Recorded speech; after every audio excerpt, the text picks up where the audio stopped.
Hi guys, welcome to my channel. In today's video, I'll show you some cool and hidden tricks for your iPhone 16 Pro Max and iPhone 16 series phones. So without any delay, let's get into it. But just before proceeding guys, if you find my video useful, please hit that like button, share it with your friends and family, and please subscribe, support me, and I'll keep making these videos for you. So first one, setting custom actions to the action button based on the time of the day. Now, I personally wanted to have this feature as soon as Apple announced that action button. And finally, here's how you do it.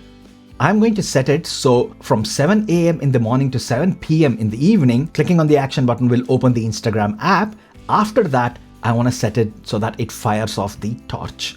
So open Shortcuts app, click on the plus, choose scripting, and then choose the if condition. And this is exactly what you need to do. I'll put a link to this shortcut as well if you wish to download and use it on your iPhone. So basically, it is saying that if the time is after 1900 hours, which is 7 p.m. and before 7 a.m. in the morning, turn the torch on. Otherwise, you set it to open Instagram. This is just my example, guys. You can set it to open whatever app you need based on the time of the day. And that's it. Save the app and name it. And then go to settings, choose the action button, and then choose shortcuts, and then select your shortcut, and then you're all done. So as you can see, it's 8:12 in the evening. Click on the action button and it opens the torch.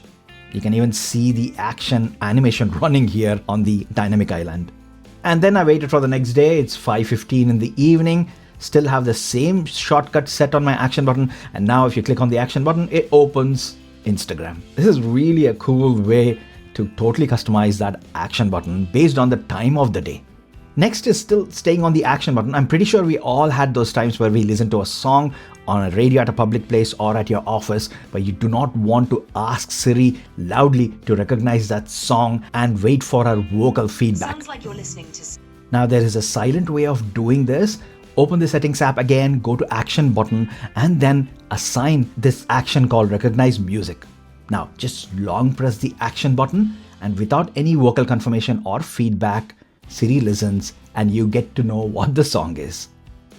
Next step is the easy way to share your Wi-Fi password without telling what it is. So we have this happen many times when friends come over and ask for your Wi-Fi password. So instead of telling them what it is or typing it on their phone, you can simply go to the passwords app, search for Wi-Fi, and then choose your Wi-Fi network and then choose show network QR code. Now the other person can simply scan to join your Wi-Fi network. Very handy and discreet. Next, the control center on iOS 18 brought a lot of new features, the ability to customize it as needed, and also the ability to have multiple pages. Now, there is an easy way to swipe between these pages and choose the right one. So what you do is swipe down from the top right corner to get to the control center, but don't let go and you can keep swiping, and that swipes between various pages of your control center, and then you can let go on the one which you need. Very simple but handy. Still staying on control center, you now have a software power off button on the very top right corner here. So you no longer have to do that volume up and down and then quickly hold the power button in order to turn off your phone. You can just do it from the control center, but you have to long press that and then that triggers the off screen. Next, there is also a slow charge indicator in your iPhone settings. So if you're using an older, slower power adapter, there is an indicator in your battery settings section which shows this. I'm using this excellent Sharge power bank to simulate this, as there is a low power mode on here, and I'm using a USB type A to type C cable. And as you can see, if you go to your battery settings section, it indicates that slow charge. So if you're out and about and using some external charger and wondering why your iPhone is charging very slowly, then you can go to the settings to check this indicator. Next, supported app icons have the ability to be turned into a widget. So for instance, take the IMDb app here. I will long press and I get more options, and you can see there are various sized icons right on the top. Choose the one which suits and your app becomes the widget of your chosen size. Pretty neat, right?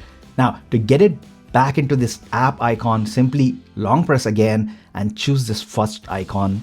It turns back into your standard app. Next, you can pretty much turn any web page that has a long article or a lengthy text into an audiobook. Well, sort of. So here's the website, like this one. It's a decent article, guys. I love it. It talks about the development of Apple Watch. I'll link it down if you wish to check it out. Now tap on this icon and then choose listen to this page. iPhone killer, the secret history of the Apple Watch. The coolest thing is you can also control the pace, make it faster or slower, even play and pause it or skip a few seconds forwards or backwards. I find this really handy when I'm driving. Next, the iPhone Photos app does allow you to make quite involved edits to your photos. But if you want to do the same edits on another picture, you don't have to go through that whole process again. You can simply copy it from the previous one which you have done. So just tap on this 3 dots, choose copy edits. Now you'll also get the options to adjust and adaptive, which when turned on will intelligently apply the edits based on the new image conditions where you're planning to apply these. And the result is pretty decent. So go to this new picture, again tap that 3 dots and choose paste edits. And as you can see, it's copied the edits from my previous picture brilliantly. This feature works pretty well on pictures which are taken in similar lighting conditions. Next, there is really an amazing feature where you can share your screen with the other person on a FaceTime call. It works both the ways, so you can share your screen or they can do that. And you can even tap or mark to interact with it. It also goes a step further where you can request remote access, and that way you can control the other person's iPhone. You can give remote access to your iPhone as well. So use it with caution, guys, and share it with people whom you really know and trust. Next is Multilingual Keyboard. If you speak more than one language, then you can add as many extra keyboards as needed. Go to Settings, General, and then choose Keyboard and hit Keyboard again. Then you choose the language you need, select Add New Keyboard, and you get a few more options about the layout. Choose what is needed and it is all done. Now when you look at your keyboard, you have this new globe icon. Tap on that to switch between English or that new language keyboard which you have added. Next, the iPhone dialer now has this cool shortcut mode. It's sort of T9 on older phones. So to dial a contact, you can simply key in the number where the alphabet appears. So to call Apple's number, which I stored on my iPhone, I can just key in 2775 and that brings up Apple. And then last one for the video, Genmojis via Apple Intelligence is really cool. You can just type anything and Apple Intelligence will generate an emoji out of that.